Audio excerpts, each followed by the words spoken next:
नमस्ते दोस्तों, मुझे जो विषय दिया गया है एक कला छायाकार होने के नाते, वह है कला, प्रकृति व फोटोग्राफी के अंतर संबंध के बारे में मैं अपने अनुभव आप लोगों से साझा करूं। तो देखिए, सबसे पहले आती है कला।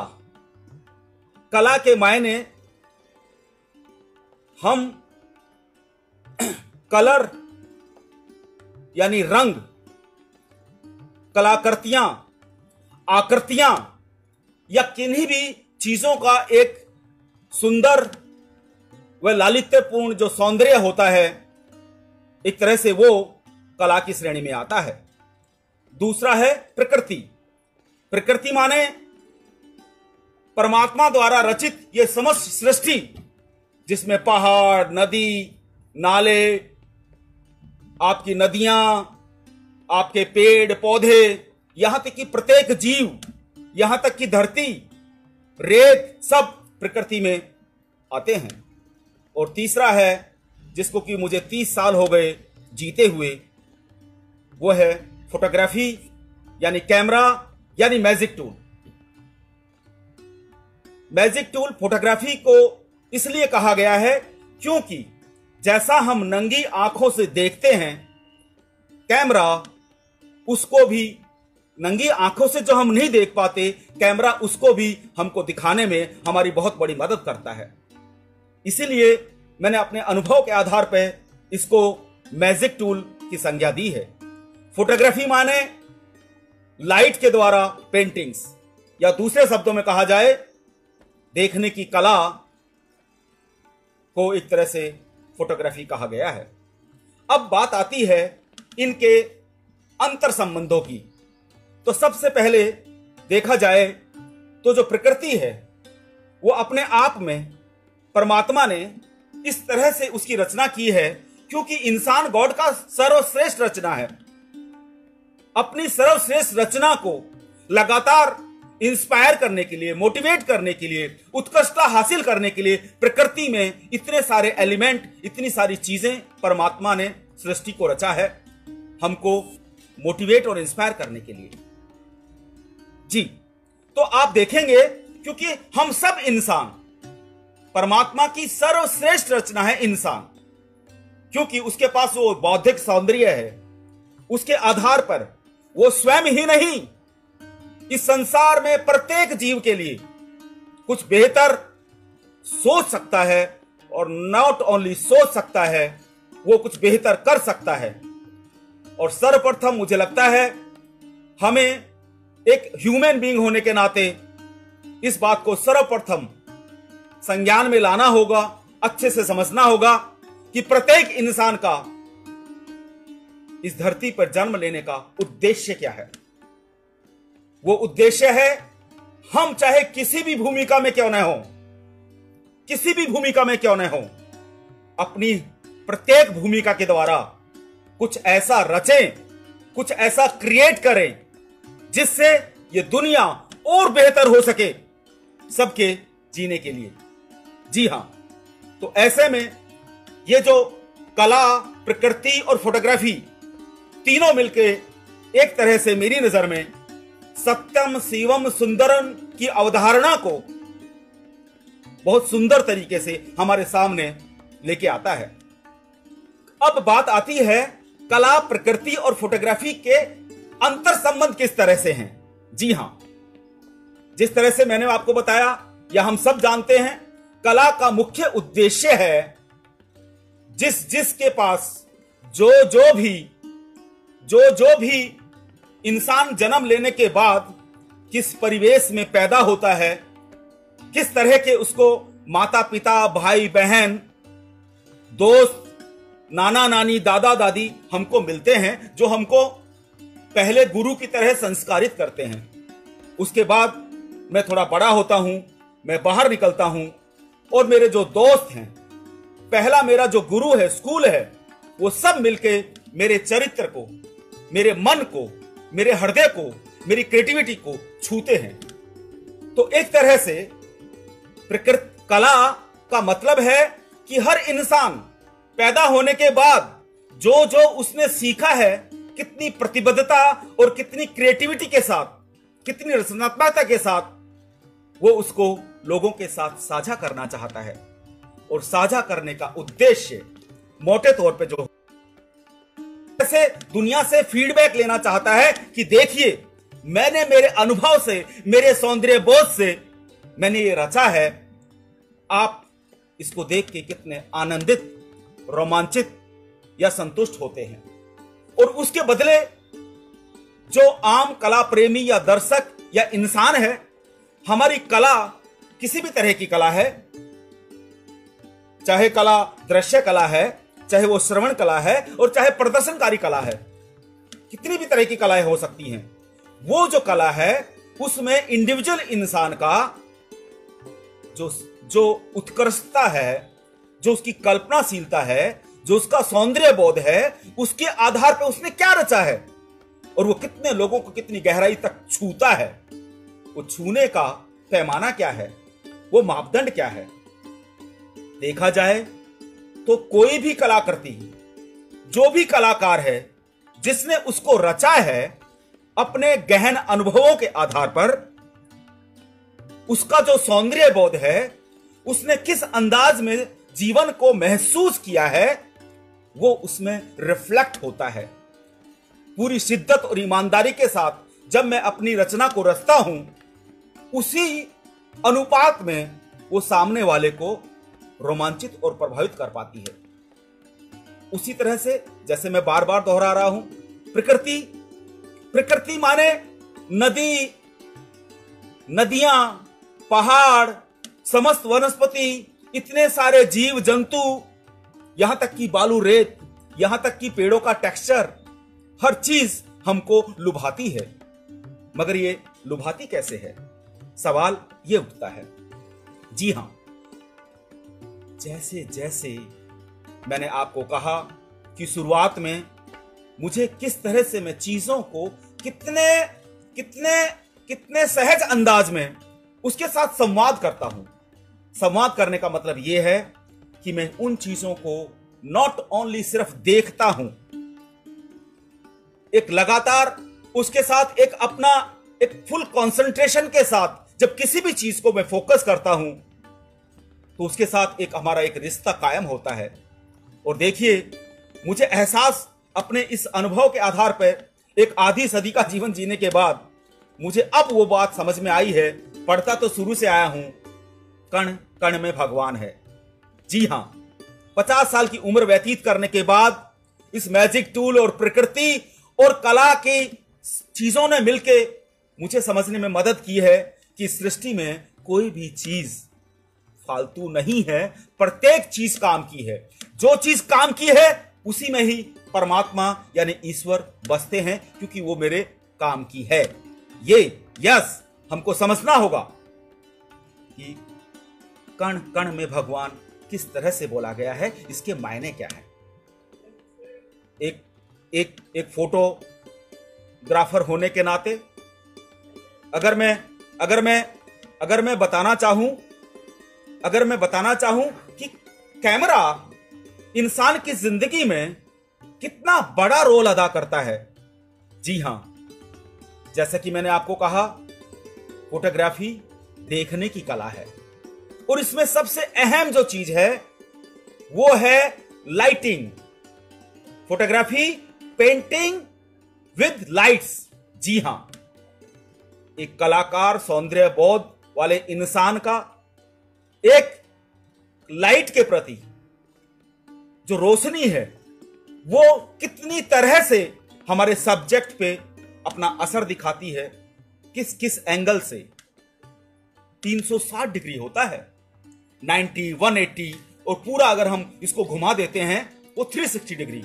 जी हां, मैंने अनुभव से जाना है, कैमरा आपको 360 डिग्री तक देखना सिखाता है। जी हां, देखना सिखाने का मतलब यह है आपकी संवेदनशीलता को इस हद तक बढ़ाता है, एक ब्लैक कैट कमांडो की तरह है, कि अगर आपके सराउंडिंग कुछ भी हलचल होती है, आपकी संवेदनाएं उसको पकड़ पाती हैं, उसका एहसास कर पाती हैं और उसको एहसास करने का मतलब आप उसको तुरंत देख पाती हैं कि मेरे सराउंडिंग क्या हो रहा है, या जहां से भी मैं गुजरता हूं उसमें से बेहतर और सुंदर क्या है। जी हां, एक फोटोग्राफर होने के नाते मैं ये भी साझा करना चाहता हूं कि फोटोग्राफी जो सबसे बड़ा रोल आपकी जिंदगी में ब्यूटी ऐड करती है वो है सेलेक्ट करने का एटीट्यूड पैदा करना। आज के दौर में, इस उपभोक्तावादी संस्कृति में, जहां इंसान के पास पेशेंस कम हो गई है, ऐसे में यह सेलेक्ट करने का एटीट्यूड एक तरह से रामबाण का काम करता है आपकी जिंदगी में। जी हां, जो लगातार इतने दृश्य हमारे सामने आ रहे हैं उनमें से मुझे सेलेक्ट करना है व्यू फाइंडर के द्वारा कि मुझे किस चीज को फोकस करना है, किस चीज को छोड़ना है और किसको लेना है। जी हां, कैमरा इस तरह से एक इंसान के तौर पे हमारी बहुत बड़ी मदद करता है। अगर मैं तो कहता हूं आज के दौर में अगर हम ये जान जाएं कि मुझे किस चीज को फोकस करना है और किस चीज को छोड़ना है, क्योंकि आज के दौर में लगातार जो इतनी चीजें मेरे जीवन में आ रही हैं, क्योंकि इंसान पैदाइशी लालची है। जी हां,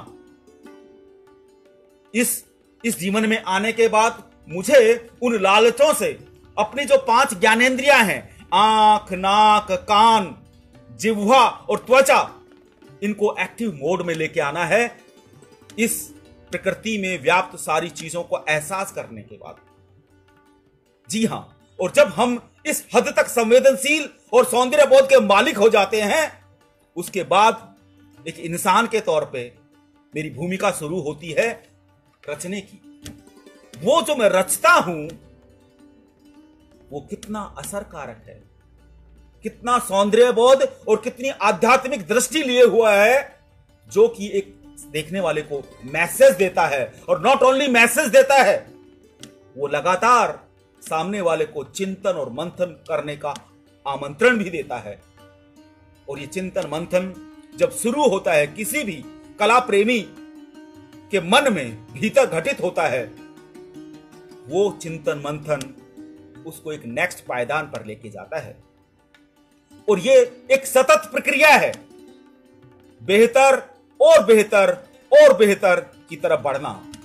जी हां, ये जो मैंने कहा, कला, प्रकृति और फोटोग्राफी यानी कैमरा, तीनों मिलके सत्यम शिवम सुंदरम की उस अवधारणा को पुष्ट करता है कि ये तीनों चीजें मिलके प्रत्येक आदमी को एक बेहतर इंसान बनाने में बहुत बड़ा रोल अदा करती हैं। इसलिए सबसे पहले एक बेहतर इंसान बनने के लिए मुझे चीजों में आस्थाओं का होना बहुत जरूरी है। जब तक मुझे चीजों में फेथ नहीं होगा तब तक मैजिक नहीं होएगा। और एक कहावत भी है, जैसा मैं देखना चाहता हूं यही परमात्मा की खूबसूरती है, कि वो प्रत्येक इंसान को जो आप देखना चाहते हैं, जिस तरह का आपका सौंदर्य बोध है, जैसी आपको प्रकृति में आस्था है, वो वैसे ही चीजें आपको दिखाते हैं। ऐसे में आपका प्रकृति, फोटोग्राफी और कलाएं तीनों का रोल बहुत बड़ा बढ़ जाता है। जी हां, क्योंकि जिस तरह से मुझे देखना आ गया है, पेशेंस के साथ, जितना धैर्य के साथ, रिस्पेक्टफुली, पूरी श्रद्धा के साथ मैं उसके साथ जब डायलॉग करने लगता हूं, बहुत ही धैर्य के साथ, एक कुछ समय के बाद मेरा सामने वाली चीज के साथ रिश्ता कायम होता है। जबकि आज के इस उपभोक्तावादी युग के अंदर, जहां सब बहुत ज्यादा जल्दबाजी में है, आप सबको नमस्ते। कोई भी संवाद बगैर सवाल जवाब के अधूरा होता है। और मेरी पक्की मान्यता है, जो मैं आपसे अपने अनुभव साझा कर रहा हूं, आपके कोई भी सवाल, कोई भी शंकाएं हैं जो मैं कह रहा हूं उसको लेकर, तो प्लीज आप सब लोग सादर आमंत्रित हैं मैं एक एक सवाल का जवाब देना चाहूंगा, और बाई चांस यहां समय कम पड़ता है तो इंडिविजुअल मैं अपनी पोस्ट पे आपका सवाल लेके वहां सबके सामने आप लोगों के लिए जवाब रखूंगा। ये मेरा वादा है आप सबसे। जी थैंक यू।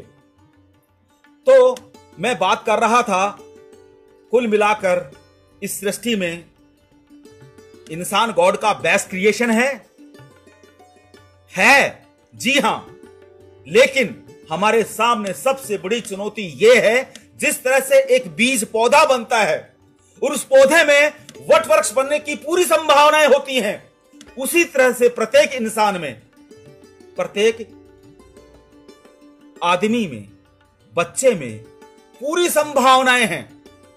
उस बात को सार्थक सिद्ध करने की पूरी संभावनाएं हैं कि वो परमात्मा को खुश कर सके कि हे परमात्मा, मुझको जो आपने इतनी अथाह असीमित संभावनाएं और नॉलेज देने की जो मुझके अंदर एक तरह से संभावनाएं आपने दी हैं, जो मेरे को दिमाग दिया है, इसको यूज करके मैं आपकी उस अवधारणा को सही साबित करूंगा। और सबसे बड़ी चुनौती यही हम सबके सामने है। जी हां, इसके लिए सबसे पहले हमको इसको समझना होगा कि हर इंसान को सिर्फ और सिर्फ अपने बारे में नहीं, इंसान का सबसे बड़ा रोल है दूसरों के बारे में सोचना, दूसरों की जिंदगी में वैल्यू ऐड करना, उनमें कुछ बेहतर करने के लिए प्रेरित करना। और सच मानिए, कई बार जब मैं अपने छात्रों से इस बारे में बातचीत करता हूं तो कईयों का यह मासूम सा सवाल होता है, स्वामी सर, अगर हम सबके बारे में सोचेंगे तो फिर हम अपने बारे में कब सोचेंगे? बहुत सुंदर सवाल। इसके लिए मैं कहा करता हूं कि मेरे भाई, मेरे बच्चे, जब हम दूसरों के बारे में सोचते हैं और उनकी जिंदगी में कुछ अच्छा करने के पॉइंट ऑफ व्यू लेके सोचते हैं, लगातार सोचते हैं, और जब उनके लिए कुछ अच्छा घटित होता है और जब वो आनंद फील करते हैं, तो आप पाएंगे मिरर के माफिक उनके चेहरों पे जो खुशी और संतोष का एहसास होगा, वही आपकी खुशी है। उनकी खुशी और अपनी खुशी अलग अलग नहीं है। उनकी संतुष्टि, उनकी खुशी में ही आपकी खुशी, आपकी संतुष्टि निहित है। इसको हमको अच्छे से जानना होगा। जी हां, तो दोस्तों, एक छायाकार होने के नाते या एक कलाकार होने के नाते हमारे सामने सबसे बड़ा जो चैलेंज है, जैसे मैं बार बार दोहरा रहा हूं, हमारी जो 5 ज्ञानेंद्रियां हैं, उसमें सबसे मुख्य जो ज्ञानेंद्रिय है, जिसका सबसे बड़ा रोल है, वो है आईज, यानी दृश्य। और आप पाएंगे कि आप जीवन भर क्या क्या देखते हैं, उस पे बहुत बड़ा चीजें असर पड़ता है इंडिविजुअल के एस्थेटिक के ऊपर।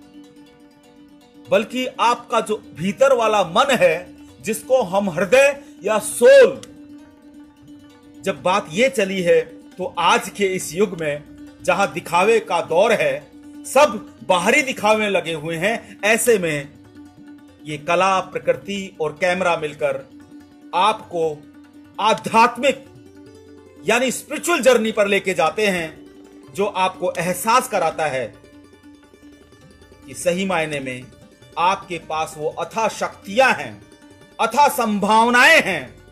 इन तीनों चीज को मिला के,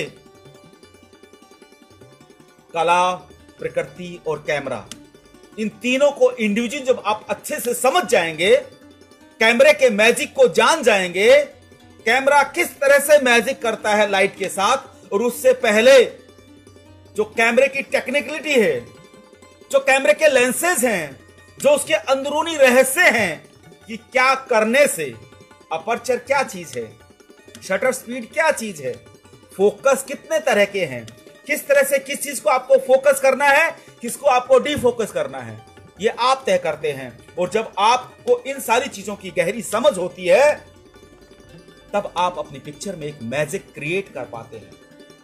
और वो मैजिक हर इंडिविजुअल देखने वाले को कितना रोमांचित करता है वही आपका सेटिस्फेक्शन होगा।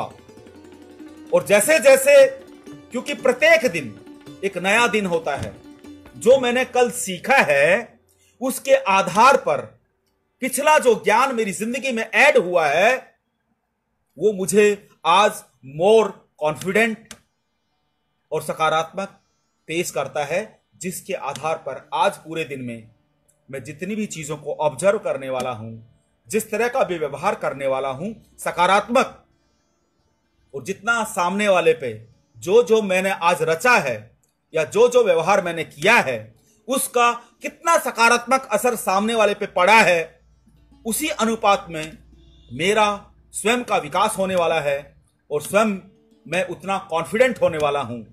और ये आत्मविश्वास आता कहां से है?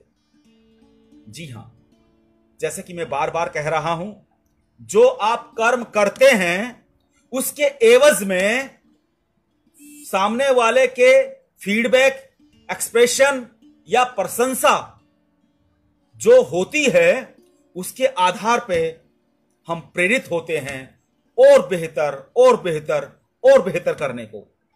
लेकिन यहां मैं एक बात और साझा करना चाहता हूं आप सबसे, मेरी जिंदगी का जो अनुभव रहा है उस आधार पे मैं ये कह रहा हूं कि शुरुआती दौर में ये सब सही है कि आपको लगातार प्रशंसा की जरूरत होती है, लगातार प्रेरणा की जरूरत होती है, लेकिन एक स्टेज ये आता है जब आपको स्वयं को अपना आलोचक बनना पड़ेगा।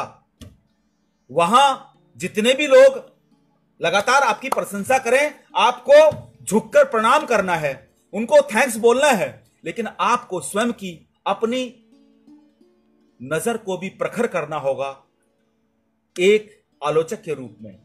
और सच मानिए, उन सारी चीजों के बियॉन्ड जो भी आप कर रहे हैं उसको एक आलोचक की नजर से, वो दूसरा मोड होगा। रचने के बाद जो भी आपने काम किया है उसको देखने के बाद नेचुरली वो कल से बेहतर होगा, लेकिन एक वो सेटिस्फेक्शन आने के बाद आपको अपने माइंड में एक सॉफ्टवेयर इंस्टॉल करना है आलोचक का, कि मेरे इस काम में क्या क्या कमियां हैं। और देखिए, इस सॉफ्टवेयर को जैसे ही आप इंस्टॉल करके एक्टिव करते हैं तो आप पाएंगे थोड़ी देर पहले जो आप अपनी इस रचना से, अपने कर्म से, अपने व्यवहार से रोमांचित हो रहे थे, वो धीरे धीरे करके जितने फोकस के साथ, जितने चिंतन मनन के साथ फोकस करेंगे उन चीजों पे, वो आपको अपनी कमियों को पकड़ाने लगेगा। और यहां से सच मानिए, सही मायने में आपकी वो स्पिरिचुअल आध्यात्मिक यात्रा शुरू होती है। और ये अनंत है, मरते दम तक लगातार हमको सीखना है। जिस तरह से एक पेड़, एक पौधा छोटा सा, उसको लगाने के बाद सतत विशालता की तरफ बढ़ता है, इसी तरह से प्रत्येक इंसान जीवन भर 360 डिग्री पर रोजाना कुछ न कुछ नया सीखता है और सीखना चाहिए। हमको देखना होगा कि प्रत्येक दिन सुबह जब सूर्य देवता सूर्या उदय होते हैं और शाम तक सूर्यास्त तक कितना समय जो व्यतीत होता है, प्रत्येक इंसान ने उसका कितना सदुपयोग किया है, उस आधार पे ही हर इंडिविजुअल के सौंदर्य बोध और समझ में वृद्धि होने वाली है। जी हां, तो अगर मैं बात करना चाहूं इस बारे में कि प्रत्येक इंसान की भूमिका को हमने जान लिया है, और उस भूमिका को उस लेवल पे लाने के लिए जो सबसे बड़ा रोल अदा करता है, जैसे कि मैंने कहा, सत्यम शिवम सुंदरम, कला, प्रकृति और फोटोग्राफी। अगर इसमें जब मैं फोटोग्राफी की बात करना चाहूं तो देखिए, क्योंकि एक मैं कला छायाकार हूं, 30 साल तक मेरा इस कैमरे के साथ दोस्ती है, जिसने मुझे इतना स्पिरिचुअल बना दिया है अपने उस गहरे संवाद के कारण कि प्रकृति के साथ संवाद कर मैं उसकी सकारात्मक ऊर्जा से अपने आप को लबालब पाता हूं, और जो प्रकृति मुझे देती है, वो जो शक्तियां उसको अपनी फोटो कला के द्वारा मैं आपके साथ साझा करके आपको भी रोमांचित करना चाहता हूं। और किसी हद तक जो मेरा एग्जीबिशंस लगाने का कारवां 2006 से शुरू हुआ था और 2014 से प्रकृति के साथ जो मेरा गहरा संवाद हुआ, उसको जब मैंने आप लोगों के सामने दर्पण, सत्यम शिवम सुंदरम और प्रकृति के रंग के द्वारा जो साझा किया और उसका जो फीडबैक आप लोगों ने मुझे दिया, मैं बहुत रोमांचित हूं उस सब से। तो देखने की वाली बात यह है, किसी भी कलाकार या एक ह्यूमन बीइंग के नाते इंसान को दो चीजें हैं जो लगातार प्रेरित करती हैं और बेहतर करने के लिए। वो दो चीजें हैं, पहली है संतुष्टि। जी हाँ, जो भी कर्म मैं करूं, चाहे मैं पंचर लगाने का काम करूं, चाहे मैं चाय बनाने का काम करूं, चाहे झाड़ू लगाने का काम करूं, चाहे मैं फोटोग्राफी करूं, चाहे मैं एक टीचर के रोल में हूं, चाहे मैं एक ड्राइवर के रोल पे हूं, ये सब चीज जब मैं उत्कृष्टता और अच्छे भावों के साथ करता हूं तो निश्चित ही इसका, क्योंकि जो भी हम सेवाएं दे रहे हैं, जो भी मैं कर्म कर रहा हूं, जो भी मैं रच रहा हूं, उसका इस सृष्टि में हर दूसरे जीव के ऊपर एक असर पड़ता है। अब देखने वाली बात यह है कि जो भी मैं रच रहा हूं, जो भी मैं कर्म कर रहा हूं, उसका कितना सकारात्मक और कितना बेहतर असर उन लोगों पे पड़ रहा है। और निश्चित मानिए, अगर उसका असर सकारात्मक है, अगर आप जो कर्म कर रहे हैं वो ज्यादा से ज्यादा लोगों को रोमांचित कर पाता है, अच्छा फील करा पाता है, प्रेरणा दे पाता है और बेहतर करने की, तो निश्चित मानिए उसी से ही आपकी संतुष्टि के साथ रिस्पेक्ट में भी वृद्धि होने वाली है। अक्सर हम ये भूल कर बैठते हैं कि इंसान को अच्छे अच्छे कपड़े पहनना, खूब सारी सुख सुविधाएं जुटाना, बहुत अच्छा अच्छा खाना, बहुत अच्छा अच्छा पहनना, शायद यही जिंदगी का अंतिम उद्देश्य है। यही हम बहुत बड़ी चूक कर जाते हैं। इस बात को बार बार मैं रेखांकित हर मंच पे करता हूं कि नहीं, हमको जानना होगा कि मनुष्य का अंतिम उद्देश्य ये नहीं है। उसको अपनी सार्थकता सिद्ध करने के लिए लगातार अपने आप को उत्कृष्टता की तरफ बढ़ाना होगा और उस उत्कृष्टता में फिर आपकी कला, आपकी प्रकृति और फोटोग्राफी यानी मैजिक टूल, तीनों मिलकर वो प्रभाव पैदा करते हैं आपके व्यक्तित्व में, वो चमत्कार पैदा करते हैं, वो पॉजिटिव वाइब्स पैदा करते हैं। जहां से भी आप गुजरते हैं, जिनसे भी आप संवाद करते हैं, उनको कुछ सकारात्मक, कुछ रचनात्मक, कुछ प्रेरणादायी रच पाते हैं। जी दोस्तों, तो मैं बात कर रहा था कि हर इंसान की भूमिका और उस भूमिका के अंदर आपकी कला, प्रकृति और फोटोग्राफी के गहरे अंतर संबंध किस तरह से हैं। तो जैसा कि मैंने कहा, प्रत्येक इंसान के अंदर एक भूख होती है नेचुरल, कि जिस चीज में भी उसने इस सृष्टि में आने के बाद जिन चीजों को भी सीखा है, चाहे वो गायन है, चाहे वो कविता है, चाहे वो कहानी है, चाहे वो फोटोग्राफी है, चाहे कुछ भी उस पेंटिंग है, चाहे भी कोई भी आकृति, किन्हीं भी चीजों को लेके मैंने एक सौंदर्य बोध के साथ क्रिएट किया है, वो मैं लोगों के साथ साझा करूं, बताऊं, और उसको देख के जब सामने वाले उसको एक फीडबैक देते हैं, ये वाला, उससे मेरी संतुष्टि में वृद्धि होती है और मैं और बेहतर करने को प्रेरित होता हूं। तो एक तरह से, और फिर मैं फोकस कर रहा था मोटे तौर पे कैमरे पे, फोटोग्राफी पे।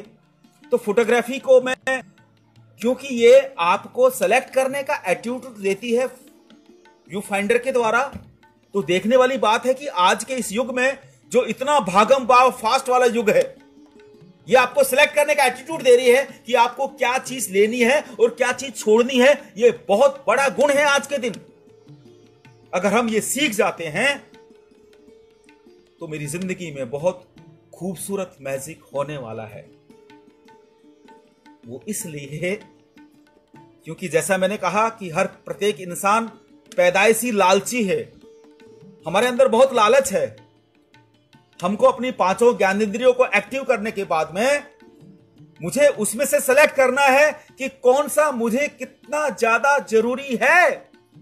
ऐसे में अपने सौंदर्य बोध और समझ के आधार पर मुझे प्रायोरिटीज फिक्स करनी है और जो मेरे अधिक काम का है उसको मुझे लेना है, बाकी चीजों को छोड़ना है।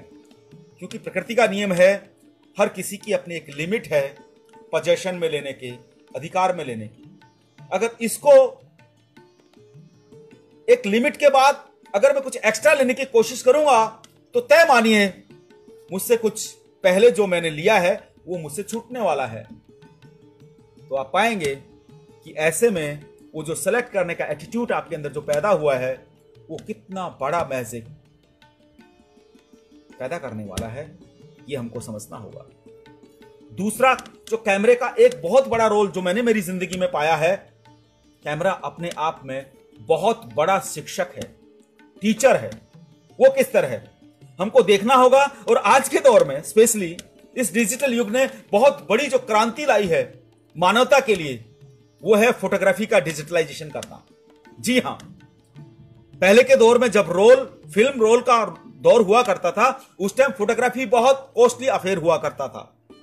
लेकिन आज परमात्मा ने हर इंडिविजुअल को एक फोटोग्राफर बना के छोड़ दिया है। वो कैसे? हर इंडिविजुअल के हाथ में जो मोबाइल कैमरा है उसमें परमात्मा ने डिजिटलाइज करके कैमरा जो दिया है, उसके कारण हर इंसान की जिंदगी में बहुत ज्यादा संतोष के साथ, सेटिस्फेक्शन के साथ बहुत सारी चीजें ऐड हो गई हैं। और जो मनुष्य का मूल स्वभाव है चीजों को साझा करना, उसमें बहुत ज्यादा वृद्धि की है। और मैं इस 30 साल के अनुभव के आधार पर यह भी आप लोगों को कहना चाहता हूं कि जो ये फोटोग्राफी है, ये सही मायने में यूनिवर्सल लैंग्वेज के रूप में आज हम सबके सामने है। फोटोग्राफी एक इतनी सुंदर कला है, अगर आप नेचर को अच्छे से समझ जाते हैं, प्रकृति के साथ एकाकार हो जाते हैं, अगर आपका सौंदर्य बोध इतने ऊंचे दर्जे का हो जाता है, आपका मन इतना पवित्र है, भाव इतने सुंदर हैं, कल्पनाशीलता इतनी रचनात्मक है, और फिर आपके हाथ में कैमरा आता है, तो आप सबसे बड़े मैजिशियन महसूस करेंगे अपने आप को। क्योंकि आप में इतना सौंदर्य बोध युक्त चीजों को रचने का हुनर आ जाता है। और वो हुनर पता लगता है जब आप कुछ भी जो क्रिएट करते हैं, उसके बाद जो फीडबैक कला प्रेमियों का, अपने आसपास के लोगों का जो उसके प्रति प्रतिक्रिया होती है, वो आपको आगे बढ़ने में बहुत मदद करती है। और ऐसे में आज के दिन मैं फिर ये कहना चाह रहा हूं कि अगर आप में टैलेंट है तो ये डिजिटल युग और ये फोटोग्राफी का हुनर आप में इतनी सकारात्मक भर देगा, बशर्ते आप इतने अंदर से प्योर और रचनात्मक हों और आपकी कल्पनाशीलता ऊंचे दर्जे की होगी। तो निश्चित मानिए आज आपको कोई रोक नहीं पाएगा। जी हां, और सोशल मीडिया आने के बाद तो इतना बड़ा क्रांति हुई है आम इंसान की जिंदगी में, इतना संतोष, इतना सेटिस्फेक्शन, और अपने आप को इतना ऊर्जावान और इतना ज्यादा इफेक्टिव पा रहा है।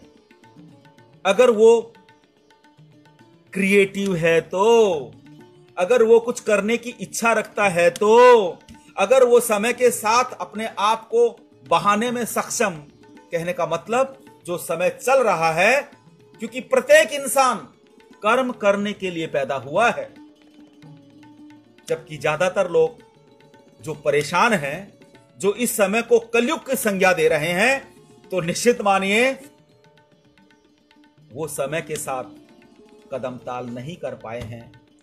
वो एक जगह खड़े रह गए हैं, रुके रह गए हैं, इसलिए उनमें नकारात्मकता घर कर गई है। तो निश्चित मानिए जो सकारात्मक हैं वो समय के साथ बह रहे हैं। समय के साथ जो टेक्नोलॉजी आ रही है उनका उसमें भरपूर फेथ है और वो उसके मैजिक को महसूस कर पा रहे हैं, तभी वो इतना इफेक्टिव रच पा रहे हैं, इतना उपयोगी रच पा रहे हैं, जो दूसरों को इतना अच्छा महसूस करा पा रहा है।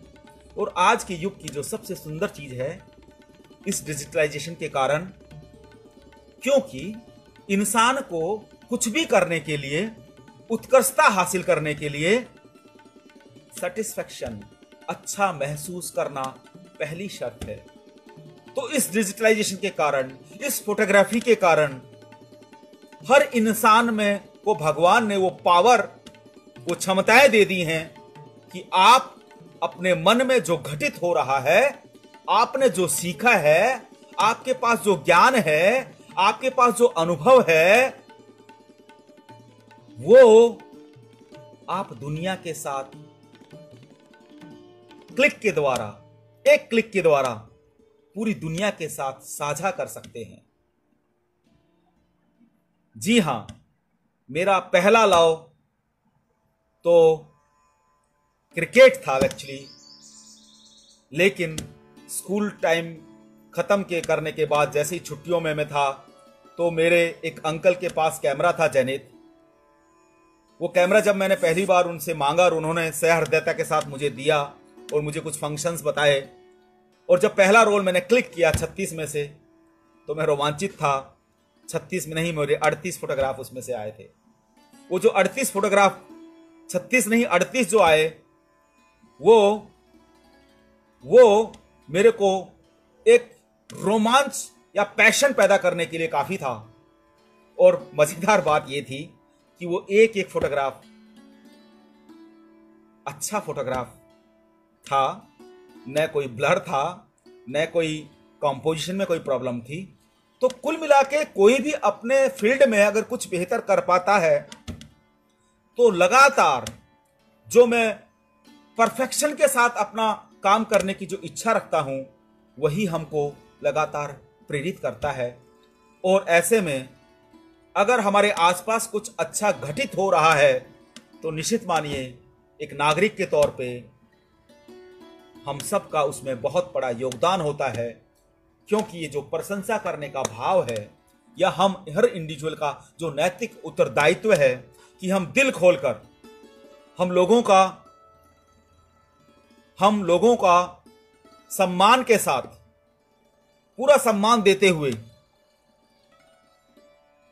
उनकी बातों को सुने, और जो मेरे पास अनुभव सिंचित किया हुआ है, खुले दिल से अगर मैं उसको साझा कर पाऊं, तो निश्चित मानिए कहावत है कि एकमात्र ज्ञान ही है जो बांटने से बढ़ता है।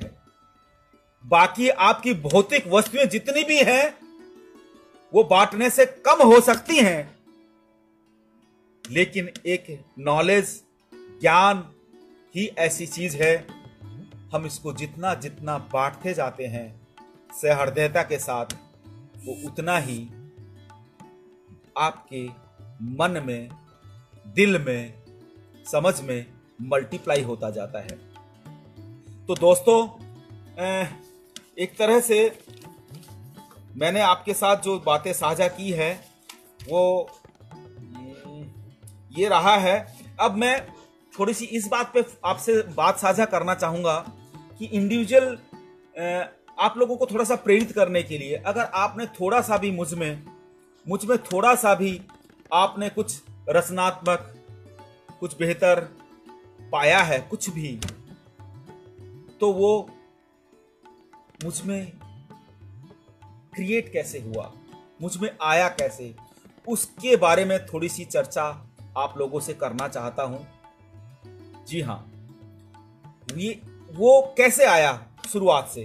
तो देखिए, मुझे लगता है स्कूल टाइम में पिलानी के अंदर जो मेरे 8th 9th क्लास के अंदर क्राफ्ट की जो क्लास हुआ करती थी, मुझे लगता है उसने शुरुआती दौर में बहुत बड़ा रोल अदा किया इस माइंड को क्रिएटिव बनाने में। जी हाँ, उसके बाद जब मैं जयपुर आया तो यहां पे उस जमाने में सोवियत रूस की एक वैन, जिसको कहते हैं मोबाइल वैन, हुआ करती थी, जो किसी भी फुटपाथ पर अपनी किताबें बिखेर कर, लगाकर, डिस्प्ले कर दिया करती थी, और वो एक आम नागरिक को मोटिवेट करती थी, इंस्पायर करती थी कि आप खरीदो चाहे मत खरीदिए, आप उन किताबों को वहीं खड़े होकर पढ़ सकते हैं, और आपको वो रोमांचित करती है, आपको काम की लगती है, तो बहुत रिजनेबल रेट पर।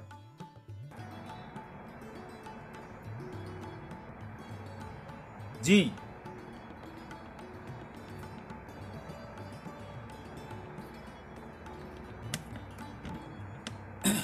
हाँ, तो मैं कह रहा था कि कोई भी आर्टिस्ट, कोई भी कलाकार, कोई भी ह्यूमन बीइंग अगर अपने फील्ड में कुछ बेहतर कर रहा और रच पा रहा होता है, तो उसकी अगर यात्रा के बारे में थोड़ी सी चर्चा हो जाए तो मुझे लगता है आज का यूथ उससे कुछ सीख ले सकता है।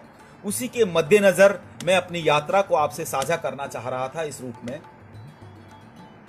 जैसा कि मैंने कहा, पिलानी के अंदर मेरी 8th 9th क्लास में जो क्राफ्ट की क्लास हुआ करती थी, उसने बहुत मदद की मेरे माइंड को रचनात्मक बनाने में। उसके बाद जयपुर आने के बाद जब यहाँ पे सोवियत रूस की जो वैन थी, वो जो फुटपाथ पर अपनी पुस्तकों को डिस्प्ले करके लोगों को आमंत्रित करती थी, प्रेरित करती थी, और मज़ेदार बात ये थी कि वो हिंदी में हुआ करती थी। आप उनके कल्चर को जान सकते हैं, उनकी कला को महसूस कर सकते हैं, और बहुत सारी चीज़ें जो वहाँ अच्छी हैं उनको आत्मसात करते सकते हैं। तो मुझे उसका शौक लगा, और मैंने उसमें से एक, ज़्यादा तो नहीं, एक किताब मुझे याद है, वसीली सुखोमनलस्की की, जो कि बहुत बड़े टीचर रहे हैं, बहुत बड़े फिलोसोफर रहे हैं, उनकी एक किताब खरीदी थी मैंने, बाल हृदय की गहराइयाँ। और उसमें एक कविता थी लास्ट में, प्रेक्षण करना, सोचना, चिंतन मन करना, इस तरह की श्रम करना और अपने काम पर गर्व करना। ये गर्व करना वो नहीं है अहंकार पालना। कहने का मतलब, सर्वप्रथम आप अपने आप को उस लेवल पर लेके आएंगे कि जो भी आप कर्म करते हैं, जो भी रचना रचते हैं, वो आपको इतना संतुष्टि का भाव लेके आती है, आपको वो एक आत्मविश्वास देती है कि मैं अपने कर्म को इस लेवल तक, इस मापदंड तक लेके जाता हूं, जिससे आपके अंदर संतुष्टि का भाव आता है, और ये संतुष्टि का भाव लगातार आपको और बेहतर करने को, रचने को मजबूर करता है। तो ऐसे में फिर आया मेरी जिंदगी में कैमरा, और कैमरा मैजिक टूल आने के बाद सच मानिए मुझे एक तरह से पंख लग गए थे। पंख इस रूप में कि कैमरा, जिस सब्जेक्ट और ऑब्जेक्ट को आप फोकस करते हैं, उसके साथ आपका एक रिलेशन डेवलप होता है, और एक तरह से कैमरा उन चीजों के बारे में आपको सिखाने में बहुत बड़ी मदद करता है। आप पाएंगे कैमरा बहुत सारे हमारे शैक्षिक स्तर पे कई जगह सिलेबस में इंक्लूड किया गया है। उसमें मुख्य तौर से आपका फाइन आर्ट्स है, आपका डिजाइनिंग है, आपका आर्किटेक्चर है, और आपका जर्नलिज्म है। तो आप पाएंगे इसको सब्जेक्ट में इसलिए रखा गया है क्योंकि कैमरा आपकी नजर को परिष्कृत करता है, और जैसे कि मैं पहले दोहरा चुका हूं, एक परिष्कृत नजर इंसान को मैच्योर बनाने में बहुत बड़ी मदद करती है, क्योंकि जितनी चीजों का हमको गहराई से एहसास होगा कि उनका सौंदर्य किस तरह का है, किस तरह का है, तो उस आधार पर धीरे धीरे रोजाना इस रियाज के बाद हमारी जो समझ का स्तर बढ़ता जाता है, उस आधार पर कैमरा एक शिक्षक के रूप में अलग अलग ऑब्जेक्ट और सब्जेक्ट को अलग अलग समय, अलग अलग लाइटिंग में, जो माफ कीजिएगा थोड़ा सा जो अवरोध आ रहा है उसके लिए, कला में और भी कुछ जोड़ मान पाने में मदद मिलेगी। आज का सत्र बहुत अलग है, बहुत बेहतर, आभार सर। ओके, देखिए बिल्कुल सही कह रहे हैं आप। कला के साथ और बहुत कुछ जोड़ने के लिए ही मैं ये बात कर रहा हूं। एक कलाकार को कैमरा, एक जो कलाकार होता है उसका जो सब्जेक्ट है वो इस प्रकृति से ही प्रेरित है, और कैमरा प्रकृति से एकाकार करने में हर इंडिविजुअल की बहुत बड़ी मदद करता है। और कला के मायने ये, जो कुछ भी मैंने सीखा है, जो भी मैं रच रहा हूं, जो भी व्यवहार कर रहा हूं, जो भी सेवाएं दे रहा हूं, वो कितने हम्बल वे में, कितने सहज भाव के साथ, कितनी आत्मीयता के साथ, कितना लोगों को प्रेरित कर पाती है, वो हर चीज कला की श्रेणी में आती है। मेरा ये परम मानना है कि किसी कैनवास पे लकीरें खींच देना, कुछ आकृतियां बना देना, कुछ फोटोग्राफ खींच देना, कोई गाना गुनगुना देना है ही कला नहीं है। मेरा परम मानना है कि इंसान जो भी व्यवहार करता है वो प्रत्येक चीज कला की श्रेणी में संभव है, बशर्ते हम 360 डिग्री लेवल पर अपने आप का संवेदनशीलता के स्तर को पाने की इच्छा रखें। क्योंकि मैंने पाया है जीवन में एक और जो नकारात्मक चीज, अक्सर एक कलाकार जो होता है उसमें नकारात्मकता होती ही नहीं है। वो बहुत सहज होता है, वो प्रकृति के समान होता है, उसमें कोई किसी तरह का पाने का भाव नहीं होता है। हाँ, क्योंकि वो इंसान है तो वो एक प्रशंसा का भाव जरूर रखता है कि लोग जो मैं रचूं उसकी अगर वो प्रशंसा करता है कोई, तो निश्चित तौर पे उसको मदद मिलती है अपने आप को लगातार और बेहतर करने के लिए। लेकिन सच मानिए, हर काम, यहां तक कि अगर मैं झाड़ू लगा रहा हूं, मैं कपड़े धो रहा हूं, मैं बर्तन मांज रहा हूं, मैं खाना बना रहा हूं, ये प्रत्येक चीज को मैं कला की श्रेणी में गिनता हूं। ये मेरा अपना पर्सपेक्टिव है, सोचने का अंदाज है। और जब मैं बच्चों के साथ संवाद करता हूं तो पहली क्लास में इस बात को अच्छे से रेखांकित करता हूं कि आर्किटेक्चर, वास्तु, अपने आप में वास्तुकला नाम रखा गया आर्किटेक्चर, वो अपने आप में आर्किटेक्चर कला है।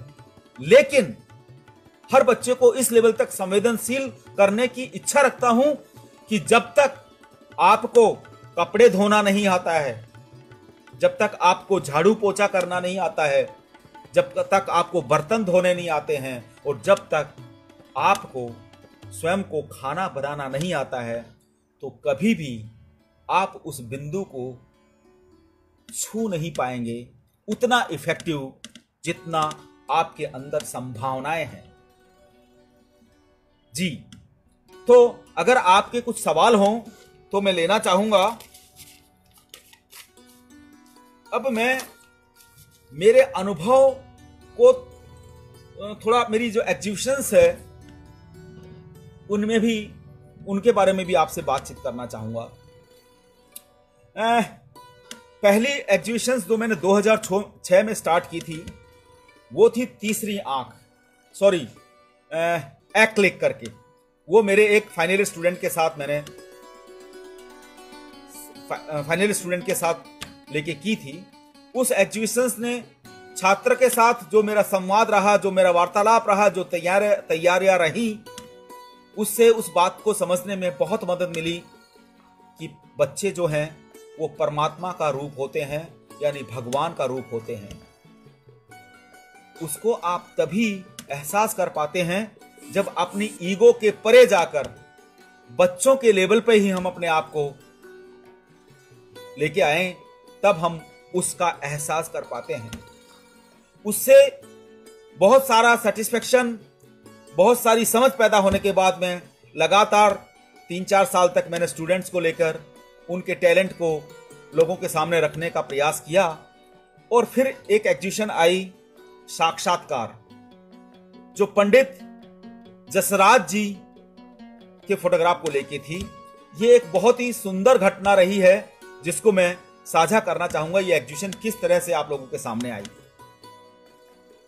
एक संडे के दिन सुबह मेरे एक प्रिय मित्र, देश के जाने माने कला समीक्षक भाई राजेश व्यास जी का फोन आता है कि महेश जी, मैंने अखबार में पढ़ा है कि पंडित जसराज जी जयपुर आ रहे हैं, तो एक इंटरव्यू करने की इच्छा है, तुम्हारे काफी संपर्क हैं, तो जरा पता करके बताओ कि पंडित जी जयपुर कब आ रहे हैं। मैंने तुरंत अपने संपर्कों के आधार पर जो पहला मैंने फोन लगाया, क्योंकि पंडित जी जो खबर अखबार में आई थी वो एक संस्था है अपने यहाँ, उसकी प्रोग्राम को प्रोग्राम देने आने वाले थे, श्रुति मंडल। तो उनके सचिव महोदय से जैसे ही मैंने फोन किया तो उन्होंने मुझे बताया कि महेश जी, पंडित जी तो आ चुके हैं। मैंने कहा सर आ चुके हैं, कहाँ रुके हुए हैं, मेरा दूसरा सवाल था। उन्होंने कहा पंडित जी अपने जो शिष्य हैं पंडित मुकुल लाट साहब, उनके यहाँ रुके हुए हैं श्यामनगर में। तो मैंने कहा सर मुझे और डॉक्टर राजेश व्यास जी को मिलना था, क्या हम मिल सकते हैं अभी। उन्होंने पूरे सकारात्मक अंदाज में हरी झंडी दी कि हाँ आप वहां जा सकते हैं और अभी मिल सकते हैं। मैंने पूरे उत्साह के साथ डॉक्टर राजेश व्यास जी को फोन लगाया और मैंने कहा कि बॉस, पंडित जी तो जयपुर आ चुके हैं और अगर अपन अभी मिलना चाहें तो मेरी बात हो गई है, अपन अब मिल सकते हैं। तो उन्होंने कहा कि मुझे आधा घंटे दीजिए, मैं नहा धो के तैयार होता हूं। वो तुरंत नहा धो के तैयार हुए, मैं उनके घर गया, मैंने उनको लिया और जैसे ही मैं मुकुल लाट सर के बंगले के बाहर जाके अपनी गाड़ी को पार्क करता हूं तो पाता हूं उनका नौकर अंदर से बाहर आता है, क्योंकि एक डाकिया आया हुआ था। वो डाक लेके जैसे ही जाने लगता है मैं उनको आवाज देता हूं, भाई रुकना जरा, आप डॉक्टर राजेश व्यास हैं, कला समीक्षक, मैं महेश स्वामी हूं, फोटो जर्नलिस्ट, हमको पंडित जसराज जी से मिलना है। यह एक मैजिक होता है और वो तुरंत हमको अंदर आने को इनवाइट करता है। हम दोनों एक दूसरे की तरफ देखते हैं कि भाई इसको तो पहले अंदर जाके बोलना चाहिए कि कोई आपसे मिलने आया है, नॉर्मली ऐसा ही होता है, और ये भाई सीधा हमको अंदर इनवाइट कर रहा है। खैर हमारे लिए तो ये बहुत रोमांचक क्षण थे। हम दोनों सीधे अंदर घुसते ही जूते निकाल के जैसे ही हम प्रवेश करते हैं कॉरिडोर में, तो पंडित जी की रियाज की आवाज हमारे कानों में पड़ती है और मैं थोड़ा ठिठक जाता हूं। डॉक्टर राजेश व्यास की तरफ देखता हूं और मैं कहता हूं इस अंदाज में कि बॉस ये क्या हो रहा है, क्योंकि हमने पहले परमिशन पंडित जी से ली नहीं है और ये सीधा हमको उनके सामने झोंकने जा रहा है। तो हम थोड़ा अनकंफर्टेबल फील कर रहे थे। खैर वो रूम के अंदर जाके हमको अंदर आने के प्रवेश के लिए बोलता है। जैसे ही हम प्रवेश करते हैं, सामने बेड पे पंडित जी और मुकुल लाट साहब रियाज कर रहे होते हैं। हम झुक के प्रणाम करते हैं। पंडित जी हमारी तरफ देखते हैं और सोफे की तरफ बैठने को कहते हुए, और जैसे ही नौकर जाने लगता है 1 सेकंड के लिए उसको इशारा करते हैं कि भाई इनके लिए चाय वगैरह लेके आइए। हम दोनों के लिए ये अद्भुत क्षण थे। कहां हम डरे डरे से, सहमे सहमे से उस रूम में प्रवेश किया जहां रियाज हो रहा था, और कहां हमको डांट के बदले